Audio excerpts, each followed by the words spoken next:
Assalamu alaikum, dear viewers. Bismillahir Rahmanir Rahim. Welcome to our Aging in America with Grace series. I have Dr. Jowairia Qadri with me, and I'm your host, Dr. Yasmeen Qadri from Orlando, Florida. Assalamu alaikum, Dr. Jowairia. Wa alaikum salam wa rahmatullahi wa barakatuh. I would like to remind each other that we may have a session on advice to our Aging in America guests too.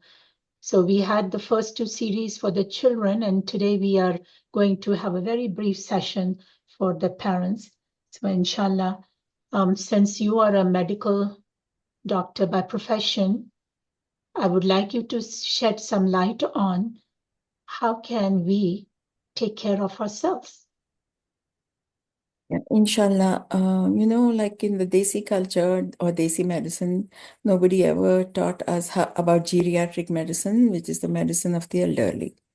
But in this country, that's what we are taught, as well as, having gone through all phases of life, having seen multiple different nationalities, elderly people, I have come to some valid conclusions that elderly people, at one point in time, they used to be very independent, managing the house, managing their careers and all that.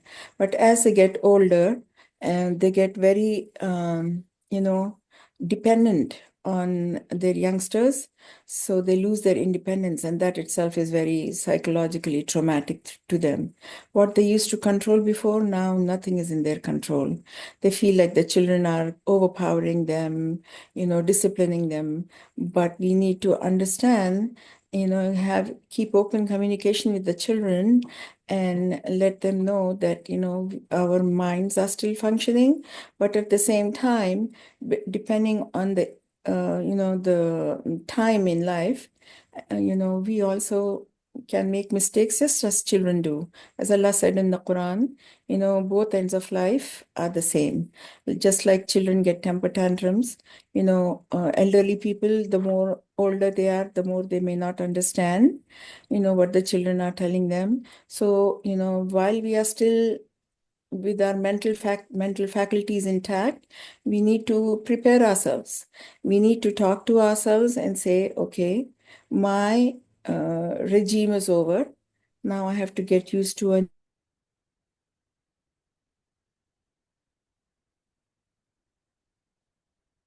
children that are either I'm staying with them or they are staying with me, or even if they are not staying with us, how can we at the right time ask for help and in consultation listen to them whether we like it or not. Can you So give some ideas about how we can take care, some simple tips on how we can take care of ourselves, whether it's simple workout exercises or yoga, how valuable those things are, and the diet part of it, we love to eat sugary stuff, right? Desserts and all of that. So especially in the Desi culture, there's so much shortening and koa and ghee and all of that. So if you can just give us a simple tips on for both yeah, ideas. I would divide the changes after menopause, into three, like the physical, the emotional, the psychological ones. The physical changes, like losing muscle, losing bone, and, I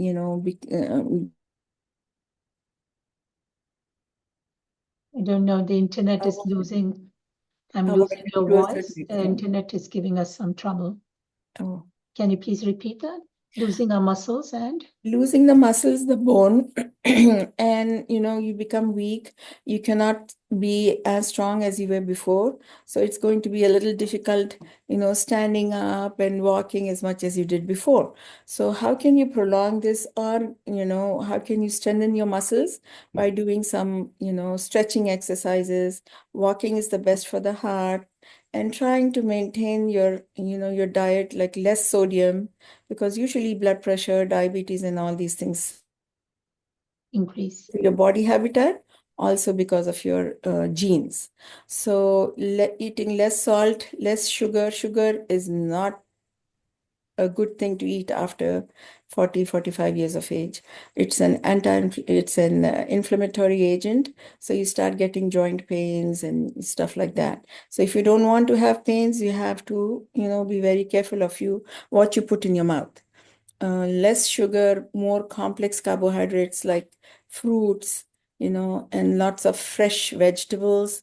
Maybe you can boil them and eat them, and less rice, which is very, very common in the Desi culture. So we can do that.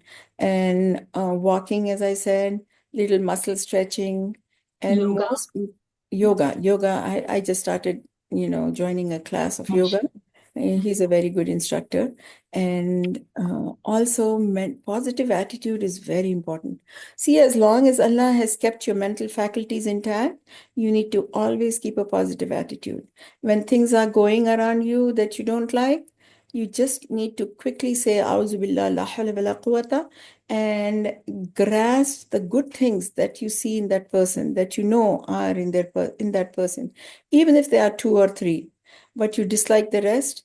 You also tell yourself, okay, how about me?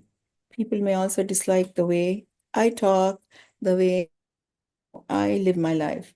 But as I said, as we get older, you become very sensitive.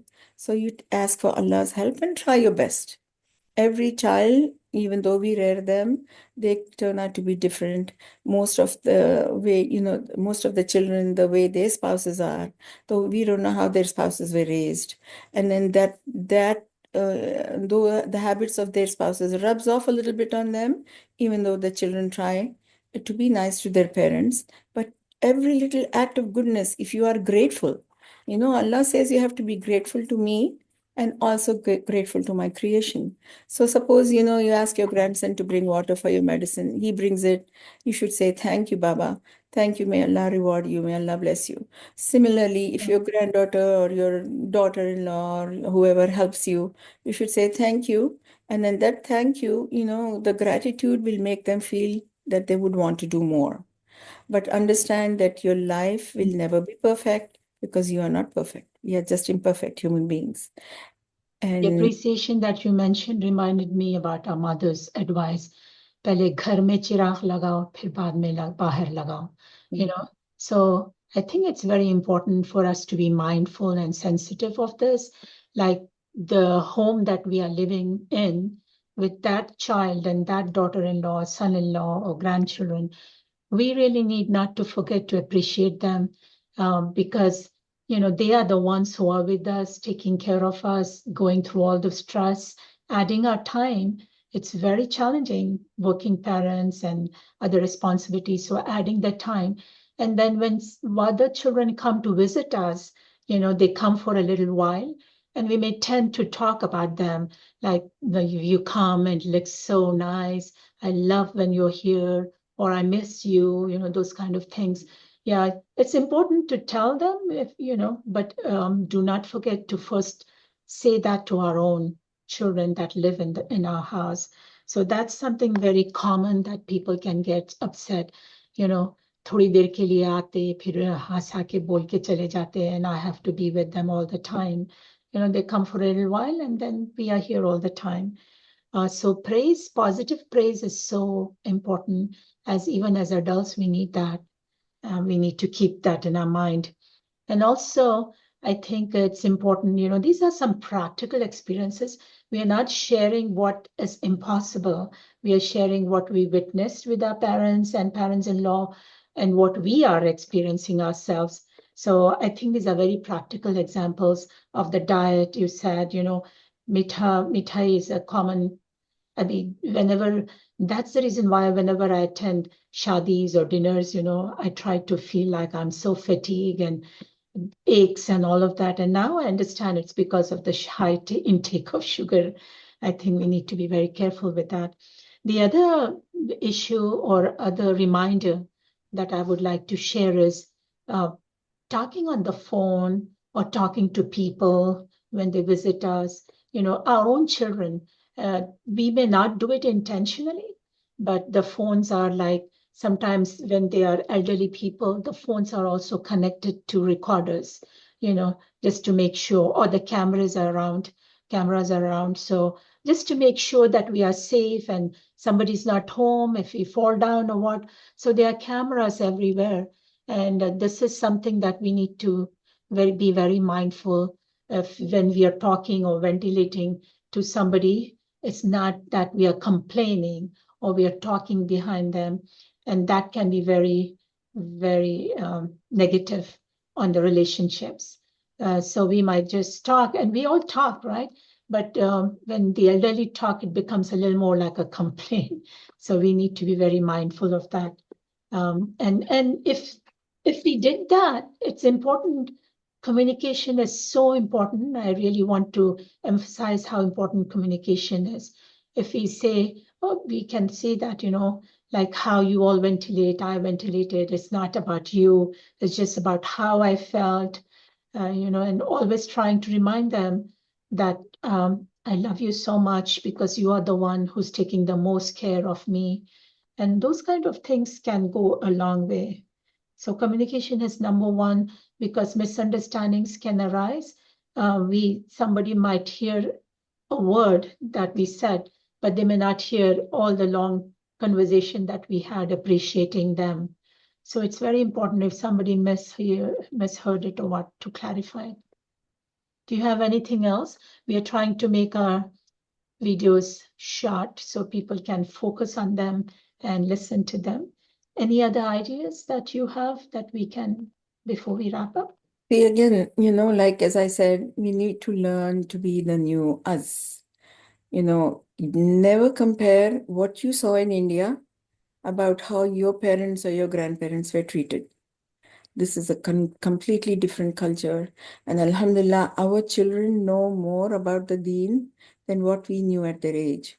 So, we were not taught world-wise or deen-wise about, what happens, the mental changes, the physical changes and everything that happens as you get older. Whereas in this country, we have the advantage. So the parents also should try their best as long as their mental faculties are intact. But if they, if I lost you again. So, dear viewers, our minds are very powerful. So we really have to input our information, feed information that's positive, that's thankful, that's appreciative. And the more we think about that, the more we will act and the more our behaviors will manifest those positive attitude. So we can complain, but we have to understand complaining can make it worse, difficult on our children. So we can just complain to Allah subhanahu wa ta'ala in the middle of the night. And that's something, I remember our grandparents used to, especially our grandmothers, we used to wonder why they do that. All the time they had the tasbih in their hand and they would not say anything needless, right? They would always say the tasbih, adkar and duas, and always be reading, Quran and all of that.